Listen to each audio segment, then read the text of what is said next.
नमस्कार, आप देख रहे हैं नेशन 27 और मैं आपके साथ मेरे तोमर। बुलेटिन की शुरुआत करेंगे बड़ी खबर के साथ में। चढ़ावा चोरी पर एसआईटी की प्रारंभिक रिपोर्ट में खुलासा हुआ है। सीसीटीवी फुटेज में चोरी के सबूत मिले हैं और चोरी और गबन के 70 सबूत भी मिले हैं।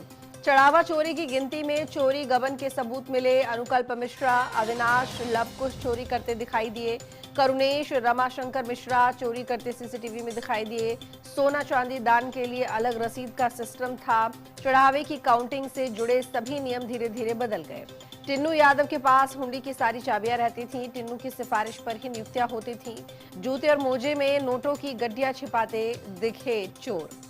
बड़ी खबर आपको बता रहे हैं, एसआईटी की जो प्रारंभिक रिपोर्ट थी उसका खुलासा हुआ, जिसमें कई सारी बड़ी बातें सामने आई हैं और काफी हद तक हमने आपको जानकारी दी भी है कि इस रिपोर्ट में क्या कुछ जांच के तहत मिला है। और बता दें आपको कि सीसीटीवी फुटेज में चोरों के सबूत मिले हैं। एसआईटी रिपोर्ट के अनुसार चोरी और गबन के 70 सबूत मिले हैं। चढ़ावा चोरी की गिनती में चोरी गबन के सबूत मिले। अनुकल्प मिश्रा, अविनाश लवकुश चोरी करते दिखाई दिए हैं सीसीटीवी फुटेज में। करुणेश रमाशंकर मिश्रा चोरी करते सीसीटीवी में दिखाई दिए। सोना चांदी दान के लिए अलग रसीद का सिस्टम था, जिससे पृथक किया जा सके जो दान आ रहा है और जो सोना चांदी संबंधित दान है वो। और चढ़ावे की काउंटिंग से जुड़े सभी नियम धीरे धीरे बदल दिए गए। तो चढ़ावे की काउंटिंग से जुड़े सभी नियम धीरे धीरे बदल दिए गए। जूते और मोजे, नोटों की गड्डियां छिपाते दिखे चोर। और बता दें आपको कि टिन्नू यादव के पास ही सारी चाबियां रहती थीं और वहीं चोर चोरी करते हुए दिखाई दिए हैं सीसीटीवी फुटेज में। तो बड़ी जानकारी आपको दे रहे हैं एसआईटी रिपोर्ट से संबंधित, जिसकी प्रारंभिक रिपोर्ट में कई बड़े खुलासे हुए हैं। चोर चोरी को कैसे अंजाम देते थे, किस तरीके से राम मंदिर में दान से संबंधित, नोटों की गिनती से संबंधित नियम धीरे धीरे बदल गए। टिन्नू यादव की क्या भूमिका थी, वो तमाम आरोपी जो कि अब पुलिस की गिरफ्त में हैं, जिनसे लगातार पूछताछ भी चल रही है, उनकी इस मामले में क्या भूमिका रही है, कैसे वो चोरी की वारदातों को अंजाम देते थे और किस तरीके से पूरा ये दान चोरी का खेल चल रहा था, इस बारे में सारी जानकारी इस रिपोर्ट में है। बताया जा रहा है कि लगभग 6 चोर और 70 सबूत एसआईटी की रिपोर्ट में शामिल हैं और इस पूरी रिपोर्ट को मुख्यमंत्री योगी आदित्यनाथ के सामने दिखाया गया था, जिसके तहत कार्रवाई भी हुई और इन तमाम आरोपियों की गिरफ्तारी भी हुई है। तो राम मंदिर चढ़ावा चोरी 70 घटना सीसीटीवी में कैद है। गिनती करने वाले जेब जूतों में नोटों की गड्डियां छिपाते दिखे। अनिल मिश्रा लापरवाह बने रहे और भी कई पदाधिकारी यहाँ पर, जिन्होंने कहीं ना कहीं इन चोरियों को होने दिया क्योंकि उनका ध्यान इस तरफ नहीं था जहां होना चाहिए था। तो एक लापरवाही यहाँ पर बड़ी समस्या रही और इसी वजह से ये चोरियां लगातार होती रही। तो अयोध्या के राम मंदिर चढ़ावा चोरी मामले में ट्रस्ट की बैठक और चंपत राय मिश्रा के इस्तीफे के बाद बता दें आपको कि करीब रात को स्पेशल इन्वेस्टिगेशन टीम की प्राइमरी रिपोर्ट भी सामने आ गई और इस रिपोर्ट के मुताबिक 27 अप्रैल से 5 जून के बीच सीसीटीवी में लगभग 70 संदिग्ध घटनाएं कैद हुई। फुटेज में पुलिस की गिरफ्त में आए 8 आरोपी नोटों की गड्डियां जेब और जूतों में छिपाते हुए दिखाई दिए। तो 27 अप्रैल से 5 जून के बीच में सीसीटीवी में लगभग 70 संदिग्ध घटनाएं कैद हुई हैं, जिनके आधार पर इन 8 आरोपियों की गिरफ्तारी हुई है।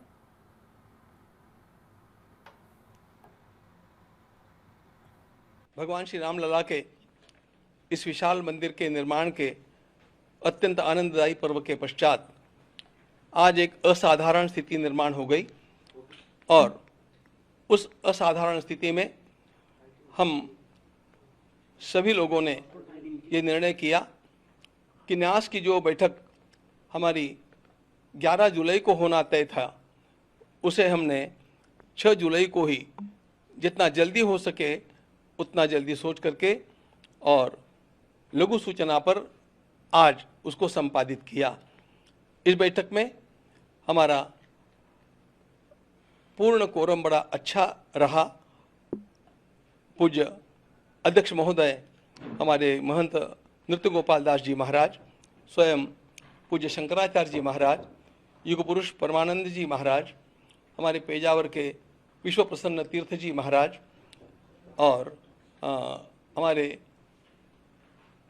नूतन न्यासी कृष्ण मोहन जी और हमारे अयोध्या के कलेक्टर साहब शशांक त्रिपाठी जी, इतने सब लोग उपस्थित रहे।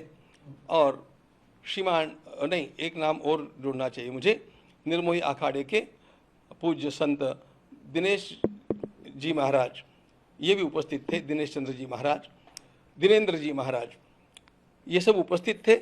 और इस ट्रस्ट को निर्माण जिन्होंने किया उसका लेखन करने वाले हमारे 99 वर्ष के वृद्ध के पराशरन जी पूरे समय तक ऑनलाइन उपस्थित थे। इसलिए यह अत्यंत महत्वपूर्ण बैठक पूरे कोरम के साथ सबको साथ लेकर के और दीर्घकाल चली और संपन्न हुई।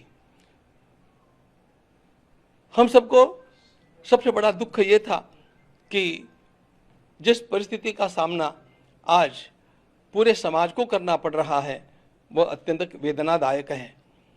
भगवान श्री राम लला का मंदिर 500 वर्षों के अत्यंत बड़े संघर्ष के पश्चात, अनगिनत बलिदानों के पश्चात बना। इसके लिए लोगों ने अपने प्राणों की परवाह नहीं की, अपने करियर की परवाह नहीं की, परिवारों की परवाह नहीं की।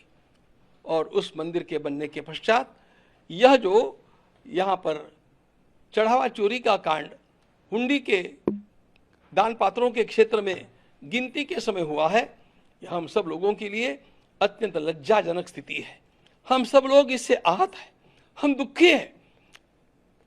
चोरी कितनी छोटी हुई और कितनी बड़ी हुई ये बात हम लोगों के लिए बाद में आती है। पहले इस प्रकार का वातावरण यहाँ पर हुआ, इसी से हम आहत हैं। किंतु जो है वो हम सब लोगों के सामने है और उसका विचार करना हम लोगों का कर्तव्य होता है। इसलिए हम लोग नियत तिथि के भी कुछ दिन पहले आज बैठ करके गहन चिंतन में डूब गए, दुख में डूब गए। और इस स्थिति में हम लोगों की एक अनिवार्यता थी कि कुछ वातावरण जो निर्माण हुआ है उस वातावरण के चलते हम लोगों को हमारे महामंत्री महोदय ने, एक न्यासी महामंत्री श्रीमान चंपत राय जी और न्यासी अनिल जी मिश्रा, इन दोनों ने त्यागपत्र प्रदान किया है। हम लोगों को आप लोगों के सामने यह भी बात बतलानी है कि प्रसार माध्यमों में जो कुछ बड़ा बड़ा हवा सामने खड़ा करके कहा जा रहा है वह कितना सत्य है इसको समाज को जानना चाहिए। झूठ मूठ की अनेक बातें अनर्गल प्रलाप करते हुए अनेक प्रसार माध्यम हम लोगों के सामने रखते हैं और झूठ का प्रचार करते हैं। इस बात से समाज को सावधान हम करना चाहते हैं।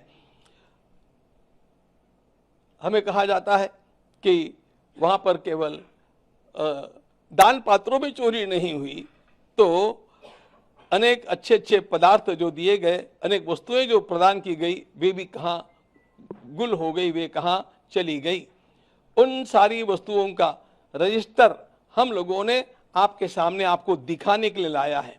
हम आपको दिखाएंगे और वे सारी वस्तुएं जिनका वर्णन आता है वो रामायण की पुस्तक कहाँ है और वो हमारे काकभूषुंडी जी महाराज कहाँ हैं, वो गले का हार कहाँ है और वो पादुकाएं कहाँ है, इन सब को हम आज आपके सामने यहाँ पर रख करके दिखाने वाले हैं। और उसके साथ साथ ये भी बतलाना चाहते हैं कि इस प्रकार की 2800 वस्तुओं का रजिस्टर हम लोगों के पास उपलब्ध है और वे सारी वस्तुएं सुरक्षित हैं। ये 5 तो जिनकी चर्चा चली है वो आपको नमूने के लिए रूप में दिखाने के लिए हम लाए हैं, अभी आपको दिखाएंगे। लेकिन इन सब बातों को दृष्टिगत रखते हुए हम अब आगे जो काम करने वाले हैं वह काम इस प्रकार का होगा कि कहीं पर भी किसी को 1% भी कहीं दोष निकालने की क्षमता न रहे, इतना शुद्ध काम करके दिखाने के लिए हमारा यह न्यास अब कटिबद्ध है। और इसके लिए कुछ विशेष अधिकारियों की नियुक्ति करने हेतु भी हम लोगों ने एक छोटी समिति गठित की है और उस प्रकार से इस काम को आगे बढ़ाते रहेंगे। फिर 22 तारीख को हम मिल रहे हैं, उस तक हम लोगों का और भी एक महत्वपूर्ण पड़ाव पूरा हुआ होगा। हम समझते हैं कि तब तक एसआईटी की फाइनल रिपोर्ट हमारे सामने आ जाएगी, तो इन सब का विचार करने के लिए और कुछ न्यासियों की नियुक्ति करने के लिए फिर 22 तारीख को हम लोग मिल रहे हैं। और उसके समय भी आप लोगों के साथ और मिलकर के बात करेंगे। एक बात हम निश्चित रूप से बतलाना चाहते हैं कि चोरी तो चोरी है और उसमें उसकी जो तलाश करनी है वह एसआईटी कर रही है, शासन का वह काम है। हम लोगों का भी आग्रह है कि इस प्रकार के जो अपराधी है उनको पकड़ा जाए, और भी कोई छिपे अपराधी होंगे उनको खोजा जाए और उनको अपराध का दंड जैसा मिलना चाहिए वैसा मिलना ही चाहिए, इसके हम आग्रही। महामंत्री के नाते काम करने वाले हमारे चंपतराय जी को बड़ी वेदना हुई और उनको लगा कि जब तक सारा न्याय ठीक से हो नहीं जाता, अपराधी पकड़े नहीं जाते और उनको उचित दंड नहीं मिलता, तब तक हम लोगों को वहाँ पर बने रहना ठीक नहीं लगता है। ये सोच करके उन्होंने स्वयं ये त्यागपत्र दिया। जिसको मान्य करना न मान्य करना ये हमारे हाथ की बात नहीं थी। के पराशरन जी ने एक बड़ा सुंदर मुद्दा सामने लाया कि संविधान के अनुसार, इस न्यास के बने हुए कॉन्स्टिट्यूशन संविधान के अनुसार त्यागपत्र देते ही वह स्वीकृत माना जाता है और इसलिए हम लोगों के पास अन्य कोई चारा ही नहीं था। उन्होंने स्वयं इस बात को हमें मूल क्लॉजेस को पढ़ करके दिखा करके समझाया कि you have got no choice. जब ये त्यागपत्र दे दिया है तो आपको उसको स्वीकार करना अस्वीकार करना ये बात आपके हाथ में नहीं है। अब उसको हम लोगों को मान ही लेना चाहिए। ऐसी स्थिति में और हम लोगों ने उसका स्वीकार भी कर लिया